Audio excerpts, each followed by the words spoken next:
Hello everyone, welcome all of you to this mnemonic series. Here we'll be learning the facts with fun.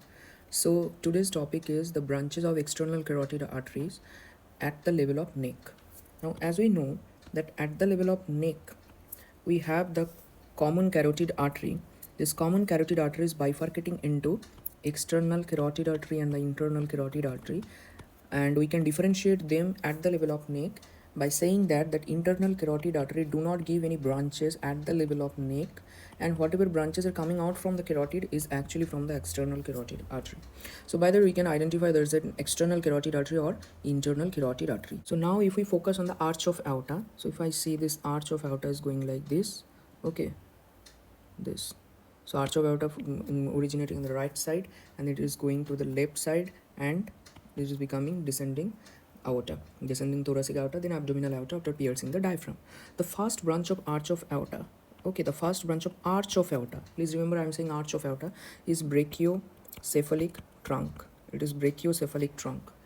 Again I am reiterating, I am saying it is the first branch of arch of aorta, not the aorta. Aorta per se is an ascending aorta where you have the sinus, at the root of aorta you have three sinuses.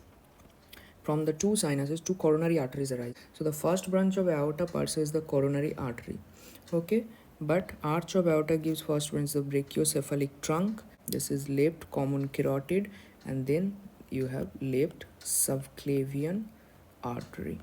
That arch of aorta giving three branches. One is brachiocephalic trunk, left common carotid, and left subclavian artery. Now from where the right subclavian artery and right common carotid arises, okay, please remember this brachiocephalic trunk will further divide into the right common carotid and the right subclavian artery. So if I draw like that, this is the right subclavian artery and this is this. So now I think the picture is clear here that the left subclavian artery is arising directly from the arch of aorta. The left common carotid artery is directly arising from the arch of aorta, but the right common carotid artery is arising from the brachiocephalic trunk, which is a branch of arch of aorta. Now coming into these two common carotid, see subclavian artery, this right will go and supply the right upper limb, this left will supply the left upper limb. Okay, now these are the two common carotid arteries, they are going to supply the head and neck. Understanding? So this left and right common carotid, that means this is a common carotid and it will go and divide into internal carotid artery and external carotid artery okay. I deliberately name this branch, the inside branch is external carotid artery. It is not internal, inner है इसलिए internal carotid artery नहीं है, ठीक है. Always remember external carotid artery is anteromedial to that of the internal carotid artery.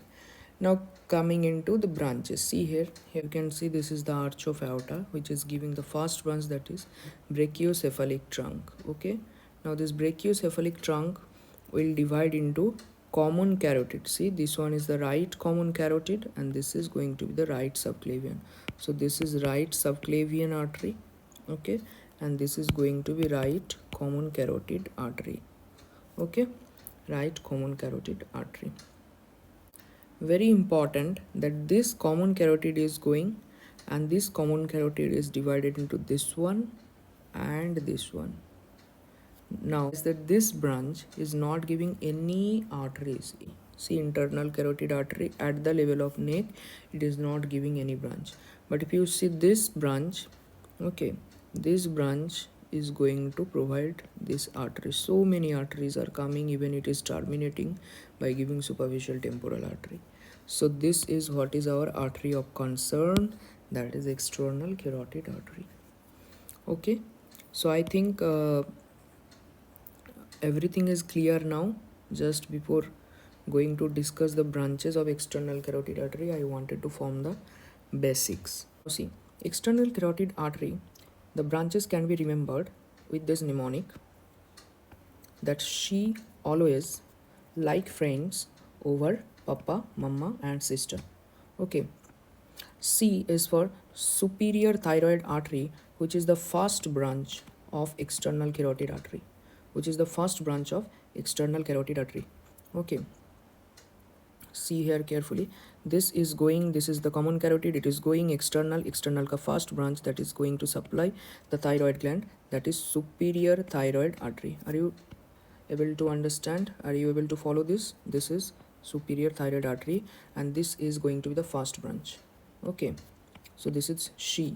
Then always is ascending pharyngeal artery. Okay, here probably it is not marked. Yes, ascending pharyngeal artery will come behind like this. Okay, so this is ascending pharyngeal artery. Okay, probably from this side the ascending pharyngeal artery will come. Okay, next, like, that is lingual artery. And then friends, this is facial artery. Okay, and then over is occipital artery. Then papa, mama, and sister. So papa is posterior auricular artery, it will go behind the auricle. Okay, then maxillary artery, obviously it will go towards the maxilla. Okay, and then superficial temporal artery, this is the terminating branch. Okay, the external carotid artery will terminate as superficial temporal artery. This is the end branch. Understanding? And these branches are given at the level of neck.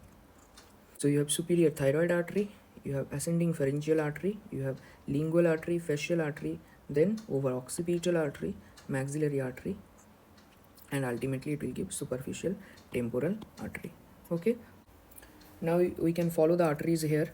Okay, see, this is the common carotid, and coming into internal and external. The external artery first giving first branch to the thyroid gland is going to be the superior thyroid artery. Okay, superior thyroid artery. Then you can see here they have not shown the ascending pharyngeal artery will be somewhere like that. Okay, now then you can see this artery which is going to follow like this will be the lingual artery. Okay, very important is the facial artery. You all can remember the facial artery course, like it is going and turning around. Okay, let me rub the lingual artery. This is going to be like it is turning and winding around the base of the mandible, and then it is going. Okay, it has a peculiar course. We'll be learning about the course of facial artery with the cavernous sinus thrombosis later on. Next is occipital artery. This occipital artery, you can see this is the branch going ultimately external carotid, and this external carotid is giving this branch posteriorly, is what is going to be the occipital artery, and this is going to be the end branch, that is superficial temporal artery. One branch that will come in front, that is your maxillary artery. Okay, and see this branch is coming and supplying here, this is the maxillary artery. Understanding? So this is very important. Superior thyroid artery, this is the superior thyroid artery, this is the lingual artery, and this is going to be the facial artery, this is the occipital artery. Okay, and this is the maxillary artery, ultimately it is terminating in superficial temporal artery. Okay, these are the branches of external carotid artery. Internal carotid artery do not give any branches at the level of neck. Okay, thank you.